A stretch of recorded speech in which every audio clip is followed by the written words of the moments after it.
Breaking news. 10 రోజులుగా దువ్వాడ ఇంటి సమస్య తేలడం లేదు. 5 డిమాండ్లతో వాణి ముందుకొచ్చారు. 4 డిమాండ్లను పరిష్కరించడానికి సిద్ధంగా ఉన్నాను అని దువ్వాడ శ్రీనివాస్ చెప్తున్నప్పటికీ సమస్య ఇంకా పరిష్కారం కావడం లేదు. 10 రోజులుగా ఆ సమస్య అలాగే ఉంది. అదే సమయంలో దివ్యల మాధురిపై కూడా చాలా విమర్శలు చేశారు. దీంతో దివ్యల మాధురి కూడా రెస్పాండ్ అయ్యారు. రాజకీయంగా తన ఎదుగుదలను అడ్డుకోవడానికే తనపై కుట్రలు చేస్తున్నారు అని దివ్యల మాధురి అంటున్నారు. తనపై ఎన్ని విమర్శలు చేసిన వారిపై న్యాయ పోరాటం చేస్తాను, ప్రజాక్షేత్రంలో కూడా పోరాటం చేస్తాను అని దివ్యల మాధురి అంటున్నారు. ప్రస్తుతం దివ్యల మాధురి ఆర్టీవీ స్టూడియోలో మనకు అందుబాటులో ఉన్నారు. ఆమె శ్రీకాకుళం నుంచి మనకి ఆన్లైన్లో మనకు అందుబాటులోకి వస్తున్నారు. దివ్యల మాధురితో మాట్లాడదాం. అంతేకాదు దివ్యల మాధురితో మీరు కూడా ఎవరైనా మాట్లాడాలి అని అనుకుంటే ఆర్టీవీకి కాల్ చేసి దివ్యల మాధురితో మాట్లాడవచ్చు. దివ్యల మాధురితో మాట్లాడటానికి మాకు కాల్ చేయాల్సిన నెంబర్ 04069316611 04069316611. మరో నెంబర్ కూడా చెప్తున్నాను, 04069316622. ఈ 2 నెంబర్లకి కాల్ చేసి దివ్యల మాధురితో మాట్లాడవచ్చు. కానీ మీ అందరికీ కూడా ఒక విజ్ఞప్తి చేస్తున్నాను, వ్యక్తిగత విమర్శలు చేసేవారు దయచేసి కాల్ చేయొద్దు. ఒకవేళ వ్యక్తిగత విమర్శలు చేస్తే మధ్యలో కాల్ కట్ చేస్తాను. మీరు ఏదైనా రాజకీయంగా అడగాలి అని అనుకుంటే, మీరు ఏదైనా ఒక ప్రశ్న సంధించాలి అనుకుంటే మీరు ప్రశ్న అడగచ్చు. కానీ వ్యక్తిగత విమర్శలు చేయడానికి మాత్రం ఈ ఆప్షన్ని వినియోగించుకోవద్దు. వ్యక్తిగత విమర్శలు దయచేసి చేయొద్దు. వ్యక్తిగత విమర్శలు చేస్తే కాల్ మధ్యలో కట్ చేస్తాను. దివ్యల మాధురితో మీరు మాట్లాడాలి అనుకుంటే నేను ఇంతకు ముందు చెప్పిన నెంబర్లకి కాల్ చేసి మీరు దివ్యల మాధురితో మాట్లాడవచ్చు. ఎస్, దివ్యల మాధురి గారితో మాట్లాడదాం. మాధురి గారు నమస్తే అండి. నమస్తే అండి. ఎలా ఉన్నారు మాధురి గారు?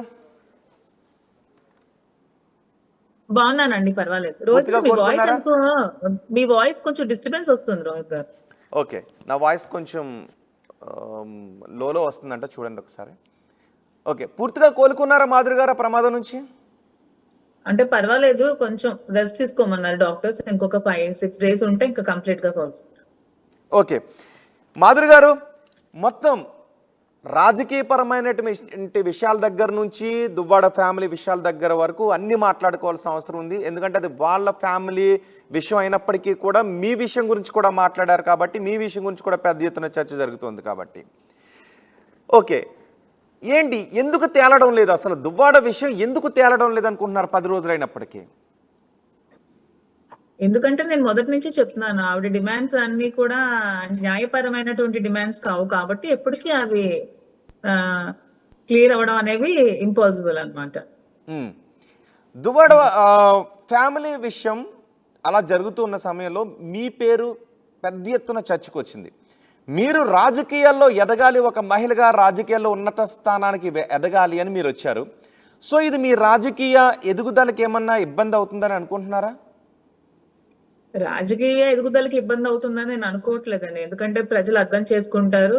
ప్రజలకు నేనేంటో తెలుసు, మా ఊరు వాళ్ళకి కూడా నేనేంటో తెలుసు, వాళ్ళకి నేను చేసిన కార్యక్రమాలు తెలుసు, వాళ్ళకి నేను ఎలా చూసుకున్నానో తెలుసు. కాబట్టి నా రాజకీయ భవిష్యత్తుకి ఇవేమీ అడ్డంకులు కావని నేను అనుకుంటున్నాను. వాణి గారు, అసలు మీరు రాజకీయాల్లోకి ఎందుకు వచ్చారు? ఏంటండి? అసలు మీరు రాజకీయాల్లోకి ఎందుకు వచ్చారు మాధురి గారు?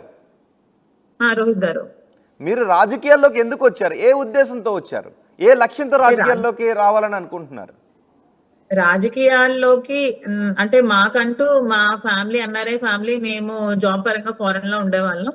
నాకు రాజకీయాలకి సంబంధం ముందైతే ఉండేది కాదు. కానీ నేను ముందు నుంచి జగన్మోహన్ రెడ్డికి అభిమానురాల్ని, జగన్మోహన్ రెడ్డికి ఫాలోవర్ని, జగన్మోహన్ రెడ్డి ఆశయాలకి దగ్గరగా ఉన్న అమ్మాయిని కాబట్టి వాళ్ళు పిలవగానే కొంచెం అట్రాక్ట్ అయ్యి, ఓకే నాకు ఒక అవకాశం వచ్చింది జగన్మోహన్ రెడ్డి గారి కోసం పనిచేయడానికి, ఈ విధంగా అయినా నేను జగన్మోహన్ రెడ్డికి సపోర్ట్ గా ఉంటూ మా టక్కల్ని గెలిపించుకుంటాననే ఆలోచనతో ఆవిడ పిలవగానే నేను కూడా రాజకీయాల్లోకి రావడం జరిగింది. అంటే ఏంటి జగన్ మోహన్ రెడ్డిలో రాజకీయ పరంగా మీకు నచ్చిన విషయం ఏంటి? రాజశేఖర్ రెడ్డి అప్పటి నుంచి కూడా మీరు వైఎస్ఆర్ ఫ్యామిలీకి విధేయులుగా ఉన్నారా, లేకపోతే జగన్ వైసీపీ ఫామ్ అయిన తర్వాత నాకు రాజశేఖర్ రెడ్డి గారికి అంటే అంత జనరేషన్ కాదు, నేను ఇంకా 30s లో ఉన్నాను కాబట్టి మేము జగన్మోహన్ రెడ్డి గారిని చూస్తూ జగన్మోహన్ రెడ్డి గారికి అభిమానులం మాత్రమే. జగన్మోహన్ రెడ్డి గారికి ఎందుకు అభిమానులు అంటే, జగన్మోహన్ రెడ్డి గారు ఎప్పుడు పేదల పాలిట పేదలు బాగుండాలి, ఎప్పుడు కూడా పేదరికం అనేది ఎక్కడ మన ఆంధ్రప్రదేశ్ లో ఉండకూడదు, ప్రతి ఒక్కరు కూడా బాగుండాలి, ప్రతి ఒక్క ఇల్లు కూడా డెవలప్ అవ్వాలి, అందరూ చదువుకోవాలి, అతని ఎడ్యుకేషన్ సిస్టమ్ గానీ, పిల్లలకి ఇచ్చిన ఎడ్యుకేషన్ గానీ, అవన్నీ చూసి ఇంప్రెస్ అయ్యాం అలా. ఓకే. ఎందుకంటే జగన్మోహన్ రెడ్డి వచ్చాక వైద్యం గానీ, విద్య గానీ అన్ని ప్రజలకు అందుబాటులో ఉన్నాయండి. ప్రతి ఒక్కరు కూడా చూస్తే మనకి గవర్నమెంట్ స్కూల్ అయితే కార్పొరేట్ లెవెల్లో స్కూల్స్, పిల్లలు మాట్లాడే విధానం, అవన్నీ చూస్తే చాలా ముచ్చటేస్తుంది అసలు. స్కూల్స్ చూస్తే నాకు అనిపించింది అసలు ఒక నాకు టైంలో నేను గడప గడప కార్యక్రమంలో కొన్ని స్కూల్స్ కి నాకు పిలిచారు, టీచర్స్ డే కి ఇన్వైట్ చేశారు నాకు పిల్లలు. సో వెళ్ళినప్పుడు ఇవి కార్పొరేట్ స్కూల్లా గవర్నమెంట్ స్కూల్లా అనిపించే స్థాయికి జగన్మోహన్ రెడ్డి గారి నాడు నేడు కార్యక్రమంలో తీర్చిదిద్దారండి. ఓకే మాధురి గారు, మీరు ఓకే డాన్స్ నేర్చుకున్నారు అండ్ చాలామందికి మీరు డాన్స్ నేర్పాలని అనుకుంటూ ఉన్నారు, కానీ ఇప్పుడు చూస్తే రాజకీయాల్లో ఉన్నారు, ప్రజలకు సేవ చేయాలని అనుకుంటున్నారు. అసలు చిన్నప్పటి నుంచి మీ లక్ష్యం ఎలా ఉండేది? ఆ లక్ష్యాల మధ్యలో ఏ విధంగా మారుతూ వచ్చాయి? ఇప్పుడు రాజకీయాల వైపు ఆ లక్ష్యం మారటానికి జగన్మోహన్ రెడ్డి చేసినటువంటి కార్యక్రమాలే కారణమా, వైసీపీయే కారణమా, లేకపోతే చిన్నప్పటి నుంచి ఒక కోరిక ఉండేదా రాజకీయాల్లోకి వెళ్ళాలి, ప్రజాసేవ చేయాలి అని? అంటే చిన్నప్పటి నుంచి యాక్చువల్ గా నాకు కొంచెం స్కూల్ డేస్ నుంచి కూడా నేను స్కూల్ పాలిటిక్స్ నుంచి కూడా నాకు ఈ పాలిటిక్స్ అంటే ఇష్టం అండి. అంటే లీడ్ చేయడం, లీడింగ్ నాకు ఇష్టం. సో అదే విధంగా మా అత్తగారు వాళ్ళ ఫ్యామిలీ లాయర్లు, వాళ్ళు బాగా ఈ సోషల్ వెల్ఫేర్ యాక్టివిటీస్ ట్రస్ట్, అతనికి ఒక ట్రస్ట్ కూడా మా మాయ గారికి ఉందన్నమాట. సాహితీ సాంస్కృతిక సమాఖ్య అని ఒక ట్రస్ట్ నడిపేవాళ్ళు. ఆ ట్రస్ట్ ద్వారా చాలా మందికి పేదలకి భోజనాలు పెట్టడం, చాలా మంది పిల్లలకి చదివించడం, చాలా మందికి మీ కేసెస్ ఏమైనా మా మాయ గారు వాదిస్తే ఫ్రీగా ఇచ్చేయడం, ఇలాగా ప్రతి ఒక్కరికి మాకు అక్కడి నుంచి ఆ కార్యక్రమాలన్నీ అలవాటు. ప్రజలు ఎప్పుడు మా ఇంటి దగ్గరికి వస్తూ ఉంటారు, వాళ్ళకి ఏ ప్రాబ్లమ్స్ ఉన్నా మాకు చెప్పుకుంటారు, మేము క్లియర్ చేయడం, ఏమైనా సమస్యలు ఉంటే మాకు వచ్చి చెప్తే మేము వాళ్ళ దగ్గరికి వెళ్ళి మరి క్లియర్ చేయడం, ఇలాంటివన్నీ ఎప్పుడు ప్రజల దగ్గరలో ఉండేదాన్ని. సో అదే విధంగా రాజకీయాలు అనేవి ఇంకా మనకి హెల్ప్ అవుతుంది కదా ప్రజల దగ్గరగా వెళ్ళడానికి, మనం ఇండైరెక్ట్ గా ఇప్పుడు చేస్తున్నాం, ఇప్పుడు డైరెక్ట్ గా చేయొచ్చు అనే విధంగా నేను కూడా రాజకీయాలకి అట్రాక్ట్ అవ్వడం జరిగింది. ఎందుకంటే ముందు నుంచి నాకు కూడా ఇష్టం కాబట్టి జగన్మోహన్ రెడ్డి గారు అంటే, నేను కూడా రాజకీయాల్లోకి వెళ్దామని డిసైడ్ అయ్యి రాజకీయాల్లోకి వెళ్ళాను. అదే విధంగా రాజకీయాలు చేశాను. చేసి ఎక్కడ నేను ఎదిగిపోతానో, నా రాజకీయ ఎదుగుదల చూడలేక ముందు నుంచి శ్రీను గారిని కూడా రాజకీయంగా పతనం చూడాలని అనుకుంటుంది కాబట్టి రెండు ఒకసారి డామేజ్ చేయాలనే ఆలోచనతో, ఇది 2 సంవత్సరాలకు ముందే ఈవిడ డామేజ్ చేసింది. డామేజ్ చేసినా సరే నేను అక్కడ తగ్గకున్నా నేను పార్టీ కోసం పనిచేస్తూనే వచ్చాను. కానీ ఇప్పుడు పబ్లిక్ ముందుకు వచ్చి రచ్చ చేసింది అంతే.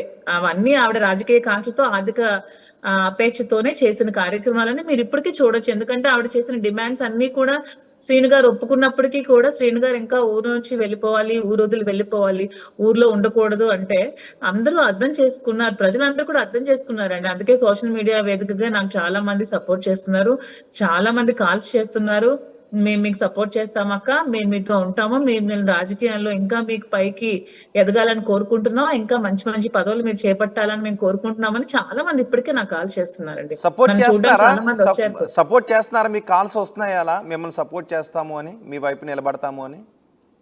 ఎవరండి? మీకు ఆ రకమైన కాల్స్ వస్తున్నాయా? ఆ రకమైన మద్దతు వస్తుందా మీకు మీ నియోజకవర్గం? ప్రజల నుంచి నాకు మద్దతు చాలా ఎక్కువ వస్తుందండి. ప్రజల నుంచి మద్దతు వస్తుంది.